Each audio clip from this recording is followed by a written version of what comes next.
Hello friends, welcome back to our channel. இந்த வீடியோவில் நம்ம என்ன பார்க்க போகிறோம்னு பார்த்தோம்னா ஆகஸ்ட் 22க்கான கரண்ட் அஃபேர்ஸ் பார்க்க போகிறோம்.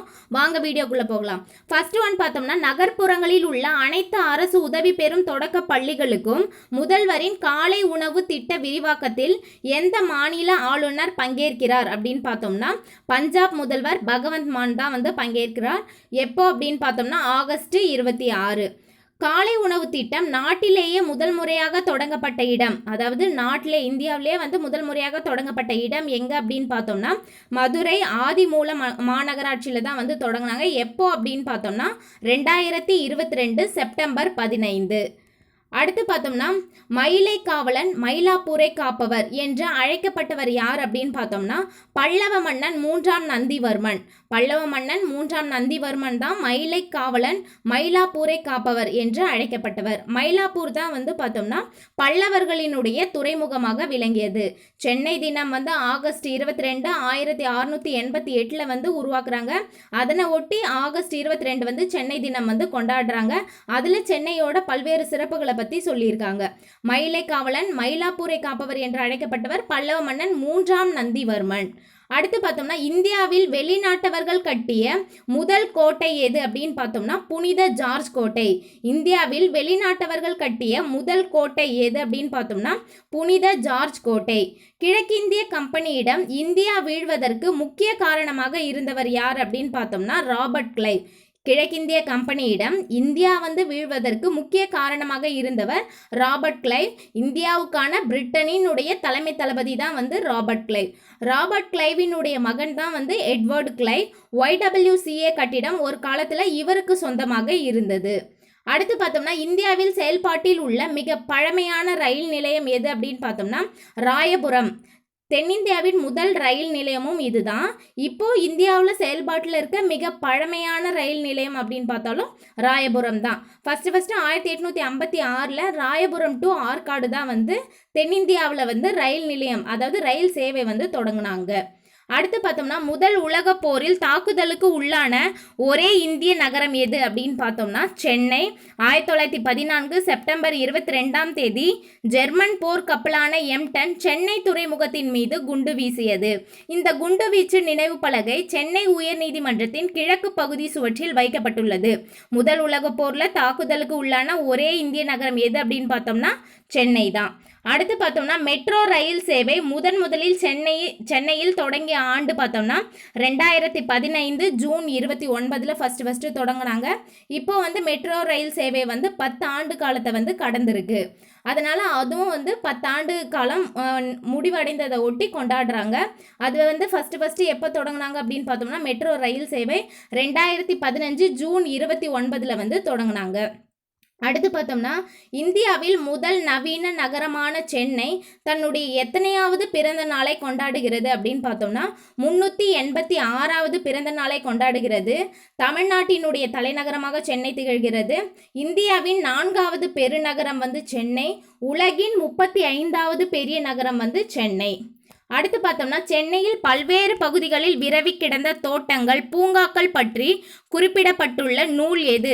சென்னையினுடைய பல்வேறு பகுதிகளில் விரவி கிடந்த தோட்டங்கள் பூங்காக்கள் இதெல்லாத்தையும் பற்றி குறிப்பிடப்பட்டுள்ள நூல் எது அப்படின்னு பார்த்தோம்னா திருவிக வாழ்க்கை குறிப்புகள். அந்த நூலில் தான் இது எல்லாமே இடம்பெற்றிருக்கு. அடுத்து பார்த்தோம்னா கஞ்சி குடிப்பதற்கிலார் அதன் காரணங்கள் இவை என்னும் அறிவு மிலார் என்றவர் யார் அப்படின்னு பார்த்தோம்னா பாரதியார். கஞ்சி குடிப்பதற்கிலார் அதன் காரணங்கள் இவை என்னும் அறிவுமிலார் என்றவர் பாரதியார்.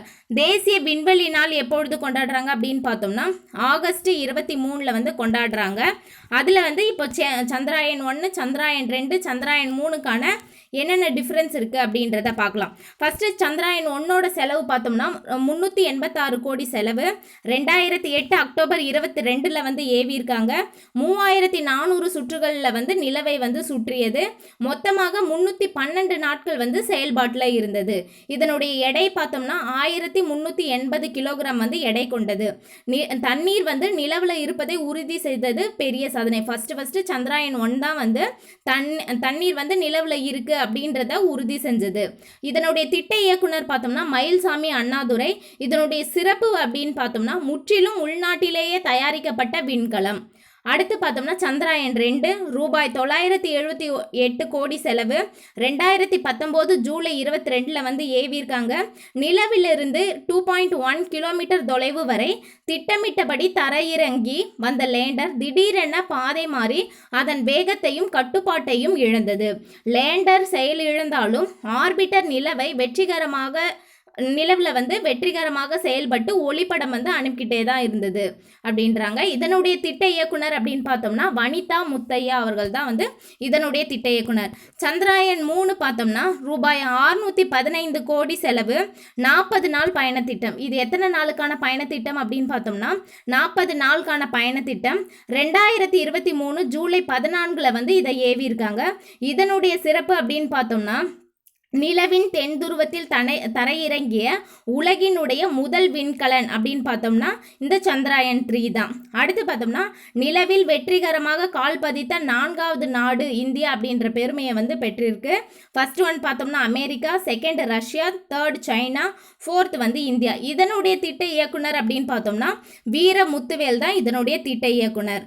அடுத்து பார்த்தோம்னா மேட்டூர் அணை வந்து பார்த்தோம்னா 1925 கட்ட தொடங்கி 1934 ஜூலை 14 வந்து நிறைவு பெற்றது. இதனை திறந்தவர் யார் அப்படின்னு பார்த்தோம்னா சென்னையினுடைய கர்னல் ஜார்ஜ் ஃபெட்ரிக் ஸ்டான்லி அப்படின்றவர் தான் வந்து மேட்டூர் அணையை வந்து திறந்து வைத்தவர்.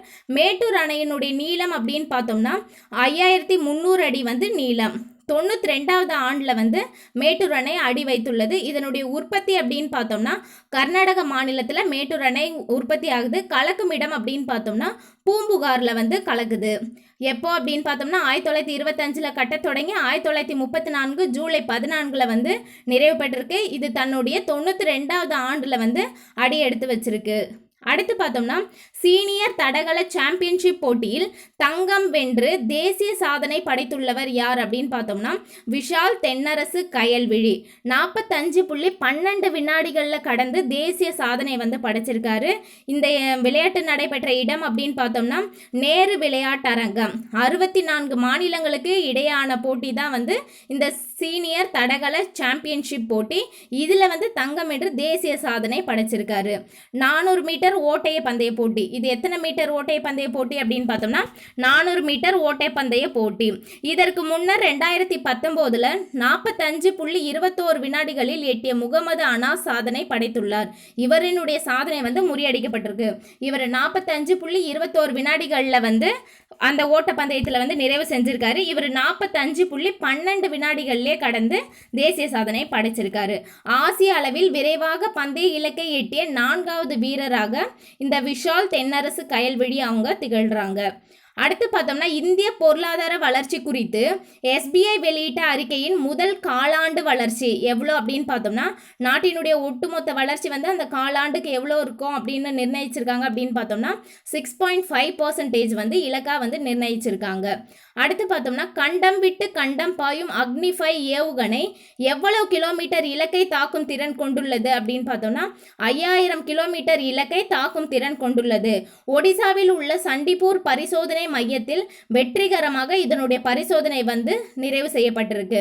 கண்டம் விட்டு கண்டம் பாயும் எந்த ஏவுகணை அப்படின்னு பார்த்தோம்னா அக்னி ஏவுகணை. இதனுடைய எவ்வளோ கிலோமீட்டர் இலக்கை வந்து தாக்கும் திறன் கொண்டிருக்கு அப்படின்னு பார்த்தோம்னா 5000 கிலோமீட்டர் இலக்கை வந்து தாக்கும் திறன் கொண்டுள்ளது.